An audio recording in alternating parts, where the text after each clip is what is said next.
সহকারী মহাসচিব নগর উত্তরের সংগ্রামী সভাপতি অধ্যক্ষ হাফেজ মৌলানা শেখ ফজলুল মাসুদ বক্তব্য রাখবেন নগর উত্তরের সংগ্রামী সভাপতি অধ্যক্ষ হাফেজ মৌলানা শেখ ফজলুল মাসুদ।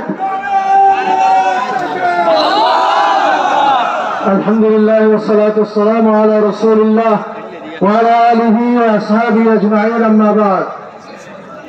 ইসলামী আন্দোলন বাংলাদেশ ঢাকা মহানগর উত্তর দক্ষিণ কর্তৃক আয়োজিত আজকের এই মিছিল পূর্ব সমাবেশের সংগ্রামী সভাপতি, ঢাকা মহানগর দক্ষিণের সংগ্রামী সভাপতি জননেতা মৌলানা মোহাম্মদ ইমতিয়াজ আলম, আজকের প্রধান অতিথি ইসলামী আন্দোলন বাংলাদেশের প্রেসিডিয়ামের অন্যতম সদস্য জননেতা অধ্যক্ষ হযরত মাওলানা প্রিন্সিপাল সৈয়দ মুসাদ্দিক বিল্লাল মাদানী, উপস্থিত নগর নেতৃবৃন্দ, সমবেত বিক্ষুব্ধ নগরবাসী ভাই আমার বন্ধুগণ, প্রিয় ভাই আমার, আমরা সকলেই জানি ভারতের আচরণ আজকে নতুন নয়। আমরা মনে করি রামগিরি মহারাজ আপনি যেই কটূক্তি করেছেন বিশ্বনবীকে নিয়ে, আমার ধারণা আপনি হিন্দু ধর্মাবলম্বী দাবি করলেও হিন্দু ধর্মের শিক্ষা আপনার মধ্যে ঢুকে নাই। আপনি ধর্মগুরু হতে পারেন না, কারণ কোন ধর্মেই ভিন্ন ধর্ম নিয়ে কটূক্তি করার অধিকার নাই। কাজে আপনি যেটা করেছেন এটা আপনি অবৈধ বক্তব্য দিয়েছেন, আপনার ধর্মের বিরুদ্ধে আপনি বক্তব্য দিয়েছেন।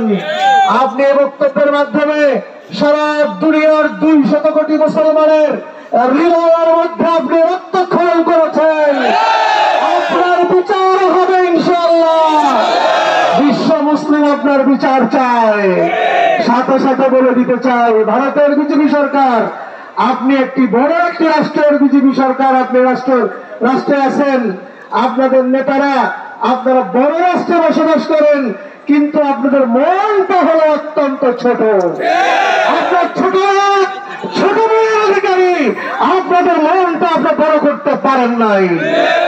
আপনারা দেখেন না বাংলাদেশে এই গণ আন্দোলনের পরে আমাদের দেশের ধর্মীয় নেতারা, আমাদের দেশের রাজনৈতিক নেতৃবৃন্দ, আমাদের ইসলামী আন্দোলন বাংলাদেশের আমির, তিনি এই আন্দোলনের পরে হিন্দু ধর্মাবলম্বী কারো উপরে যেন কেউ অত্যাচার করতে না পারে, পীর সাহেব চরমনে আমাদেরকে বলেছেন হিন্দুদের মন্দির পাহারা দেন, তাদেরকে যেন ক্ষতি করতে না পারে, আপনারা মাঠে গিয়ে তাদেরকে পাহারা দেন।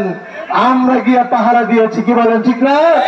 আমাদের নায়েবে আমির বলেছে সামনে দুর্গা পূজা আসছে, হিন্দু আগের চাইতে আরো উৎসব করে আপনারা দুর্গা পূজা করেন, আমরা আপনাদেরকে পাহারা দেওয়ার চেষ্টা করব, রাষ্ট্র আপনাদেরকে পাহারা দেবে। আমাদের দেশের ধর্মীয় নেতারা, আমাদের দেশের রাজনৈতিক নেতৃবৃন্দ আপনাদের সরকারের জন্য কথা বলে, আর আপনারা ভারতে বসে বসে মুসলমানদের বিরুদ্ধে কথা বলেন, মুসলমানের নবীর বিরুদ্ধে কথা বলেন, আপনারা ইসলামের বিরুদ্ধে কথা বলেন। মনে রাখবেন বিচার একদিন হবে, হবে, হবে। পীর সাহেব চরমনাই ইসলামী আন্দোলন বাংলাদেশের আমির যদি ডাক দেন এবং ঘোষণা করেন এদেশের ধর্ম বর্ণ নির্বিশেষে সকল মানুষ ঐক্যবদ্ধ হয়ে ভারতের এই সকল কুলাঙ্গারদের বিরুদ্ধে আমরা লং মার্চ করতে বাধ্য হব ইনশাআল্লাহ। আমার ইসরায়েলের কথা তো আর নতুন নয়, পুরাতন গল্প। ইসরায়েল যা করছে অসভ্যতার এত নিম্ন পর্যায়ে গিয়েছেন, আপনাদের লজ্জা নাই। আমরা বুঝেছি আপনাদের উচিত বিচার করার জন্য আমাদেরকে নামতে হবে আরো জোরে সরে। আমরা আমেরিকাকে বলি আপনি এখনো শেল্টার দিয়ে যাচ্ছেন, আপনি অনতিবিলম্বে আপনি এখনো যে শেল্টার দিচ্ছেন ইসরায়েলকে সেগুলি প্রত্যাহার করেন। যদি না করেন বিশ্ব মানবতাবাদীরা, বিশ্বের সকল মানুষ আমেরিকার বিরুদ্ধে ফুঁসে উঠছে, আপনাদের বিরুদ্ধেও গণ আন্দোলন করতে বাধ্য হবে ইনশাআল্লাহ।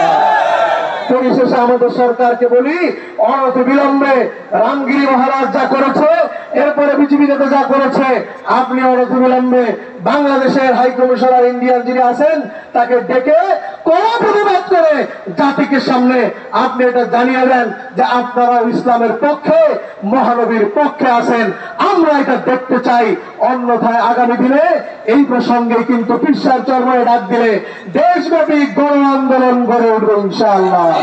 আজকের এই বৈরিত আবহাওয়ার মধ্যে আজকের এই গণসমাবেশ এবং মিছিলে, পূর্ব সমাবেশ এবং মিছিলে অংশগ্রহণ করার জন্য ইসলামী আন্দোলন বাংলাদেশের পক্ষ থেকে সকলকে আন্তরিক ধন্যবাদ জানিয়ে বক্তব্য এখানে শেষ করছি।